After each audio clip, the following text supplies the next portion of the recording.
మద్యం ధరలు తగ్గిస్తాం, నాణ్యమైన మద్యాన్ని అందిస్తాం అంటూ ఎన్నికలకు ముందు చంద్రబాబు అనుకో హామీలు ఇచ్చారు.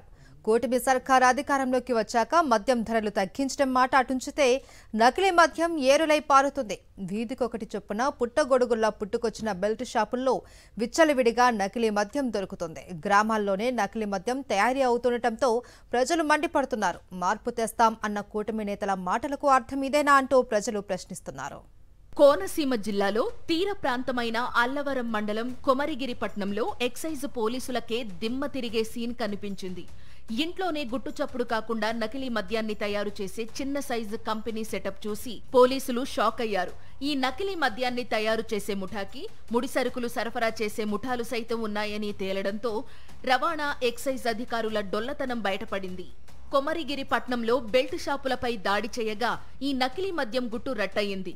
ఇంట్లోనే నకిలీ మద్యాన్ని తయారు చేస్తున్నారన్న సమాచారంతో సదరు ఇంటిపై ఎక్సైజ్ అధికారులు దాడులు చేయగా నకిలీ మద్యం తయారు చేసే యంత్రంతో పాటు తయారీకి అవసరమైన సరంజామాతో నడుస్తున్న కార్ఖానాయే పట్టుబడింది. ఇప్పటి వరకు non duty paid liquor, illicit liquor గురించి మాత్రమే తెలిసిన కోనసీమ ఎక్సైజ్ సిబ్బందికి ఒక్కసారిగా భారీ సెటప్తో నడుస్తున్న నకిలీ మద్యం తయారీ కేంద్రాన్ని చూసి అవాక్కయ్యే పరిస్థితి వచ్చింది. ఎక్సైజ్ అధికారులు దాడులు చేసే టైంకి ప్రధాన నిర్వాహకుడు అప్పటికే తయారు చేసిన నకిలీ మద్యాన్ని 2 ఆటోల్లో ఎగుమతి చేసే పనిలో ఉన్నాడు. అధికారులు ఒక్కసారిగా రావడంతో పరారయ్యాడు ప్రధాన నిందితుడు. ఇంట్లో దొరికిన సామాగ్రి, ముడి సరుకులు చూస్తే భారీ స్థాయిలోనే దందా జరిగినట్టు అధికారులు గుర్తించారు. నకిలీ మద్యం తయారు చేస్తున్న యంత్రం ఖరీదే 15 లక్షలు ఉంటుందని అంచనా వేశారు. మొత్తం 8 మందిని అదుపులోకి తీసుకున్నారు అధికారులు. దాదాపు 1065 లీటర్ల స్పూరియస్ లిక్కర్ని ఇక్కడ కొమరగిరిపట్నంలో డిటెక్ట్ చేయడం జరిగింది. ఒక అబాండెండ్ హౌస్లో కొమరగిరిపట్నంలో ఒక 4 ముద్దాయిల్ని ఇన్వాల్వ్ చేస్తూ అక్కడ 1065 లీటర్ల స్పూరియస్ లిక్కరు, అలాగే 6000 empty bottles, 6000 caps, 6000 fake labels, ఇక్కడ ఏవైతే ఉన్నాయో ఫేక్ లేబుల్స్ అవి సీజ్ చేయడం జరిగింది. భారీ ఎత్తున నకిలీ మద్యం దందాను పట్టుకున్నామన్న ఆనందంతో ఎక్సైజ్ సిబ్బంది ఏర్పాటు చేసిన మీడియా సమావేశంలో అనధికార పర్మిట్ రూములపై ఎక్సైజ్ అసిస్టెంట్ కమిషనర్ రేణుక ఇచ్చిన సమాచారం విని ఆశ్చర్యపోవాల్సిన పరిస్థితి ఏర్పడింది. పర్మిట్ రూమ్లకు పర్మిషన్లు లేవంటూనే అనధికారికంగా ఏర్పాటు చేసిన పర్మిట్ రూమ్ల వల్ల ఎవరికైనా ఇబ్బంది అయితే చర్యలు తీసుకుంటామని చెప్తున్నారు. పర్మిట్ రూమ్స్ అయితే లేవు, గవర్నమెంట్ వాళ్ళు పర్మిషన్ ఇవ్వలేదు. కాకపోతే వాళ్ళు రోడ్ల మీదకి వచ్చి తాగి పబ్లిక్ ఇబ్బంది చేకూరకుండా ఉండడానికి వాళ్ళు ఏమైనా పక్కన కూర్చొని తాగితే తాగవచ్చు. అలా రూమ్లు ప్రైవేట్గా ఏర్పాటు చేసుకోవచ్చా మేడం గారు? ప్రైవేట్గా ఏర్పాటు చేసుకోవడానికి దానికి ఏం సెపరేట్ కాస్ట్ ఏం లేదండి. గవర్నమెంట్ వాళ్ళు సెపరేట్ పర్మిషన్స్ కానీ ఏమి ఇవ్వట్లేదు. దానివల్ల ప్రజలకు ఇబ్బంది జరుగుతుంది అన్నప్పుడు ఖచ్చితంగా యాక్షన్ ఉంటుంది. పచ్చని కోనసీమలో నకిలీ మద్యం భూతం వెలుగులోకి రావటం స్థానికంగా కలకలం సృష్టించింది. నకిలీ మద్యం దందా ముఠా సభ్యులను పోలీసులు అరెస్టు చేశారు, కానీ ప్రధాన నిందితుడు పరారయ్యాడు. దీంతో దందా వెనుకుండి నడిపిస్తున్నది ఎవరు, దీని వెనుకున్నది ఎవరు అనేది మాత్రం ఇంకా తెలియరాలేదు. ఎక్సైజ్ సిబ్బంది క్షేత్రస్థాయిలో పూర్తి విచారణ నిర్వహిస్తే తప్ప ఈ దందాకు మూలం ఎవరన్నది తెలిసే అవకాశం లేదు. ఎక్సైజ్ అధికారులు వ్యవహరిస్తున్న తీరు చూస్తే కేసు పక్కదారి పడుతుందేమోనన్న అనుమానాలు వ్యక్తం చేస్తున్నారు ప్రజలు. ఎన్నికలకు ముందు మద్యం ధరలు పెంచేశారు అంటూ గగ్గోలు, కల్తీ మద్యాన్ని అమ్మేస్తున్నారంటూ విష ప్రచారం. అధికారంలోకి వస్తే తక్కువ ధరకే నాణ్యమైన మద్యం అంటూ హామీలు. అధికారంలోకి వచ్చాక ఇచ్చిన హామీలు మర్చిపోయారు. ఇప్పుడు నకిలీ మద్యం విచ్చలవిడిగా దొరుకుతున్నా కూటమి నేతలు నోరు మెదపడం లేదు. అక్కడ ఇక్కడ అని లేదు, రాష్ట్రం మొత్తం ఇదే తంతు. పలు జిల్లాలలో కల్తీ మద్యం తయారు చేస్తున్న కేంద్రాలను గుర్తించి వాటిలో భారీగా నకిలీ మద్యం సీసాలను గుర్తిస్తున్న అధికారులే దీనికి సాక్ష్యం.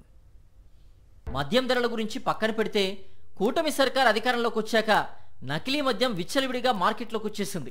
దీనిపై కనీసం నోరు కూడా మెదపట్లేదు పవన్. ఆంధ్రప్రదేశ్లో నకిలీ మద్యం తయారీ పంపిణీ నెట్వర్క్పై ప్రొహిబిషన్ ఎక్సైజ్ అధికారులు ఏకకాలంలో దాడులు నిర్వహించారు. ఈ దాడుల్లో పశ్చిమ గోదావరి, అనకాపల్లి, కోనసీమ జిల్లాలోని 3 నకిలీ మద్యం తయారీ కేంద్రాల్ని గుర్తించడంతో పాటు పెద్ద ఎత్తున నకిలీ మద్యం ముడి పదార్థాలని స్వాధీనం చేసుకున్నారు. అధికారులే షాక్ అయ్యేలా ఈ నకిలీ మద్యం తయారీ బాబులు ఏర్పాటు చేసుకున్న సెటప్ను చూసి పోలీసులు సైతం ఆశ్చర్యపోతున్నారు. నకిలీ మద్యం తయారీ నుంచి ప్యాకింగ్ వరకు అన్నింటికీ మెషన్లు ఏర్పాటు చేయడమే కాకుండా ఒరిజినల్ మద్యం ఏదో, నకిలీ మద్యం ఏదో తెలియనంత పర్ఫెక్ట్ గా లేబుల్స్ వేసి అమ్మేస్తున్నారు కేటిగాళ్లు. ఒక్క రోజులోనే 1000 లీటర్ల నకిలీ మద్యాన్ని తయారు చేసేస్తూ మార్కెట్లోకి వదులుతున్నారు అక్రమార్కులు. ఈ 3 జిల్లాల్లో దొరికిన 14 మంది నిందితుల ద్వారా రాష్ట్రంలో ఇతర ప్రాంతాల్లో ఉన్న నకిలీ మద్యం తయారీ కేంద్రాలపై కూపి లాగుతున్నారు అధికారులు.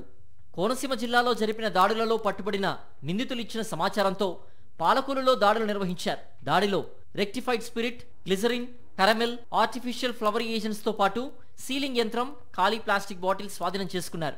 కీలక నిందితులుగా ఉన్న పులి రోషిని శీతల్, బుర్ర సత్య అప్పారావులను అరెస్ట్ చేశారు.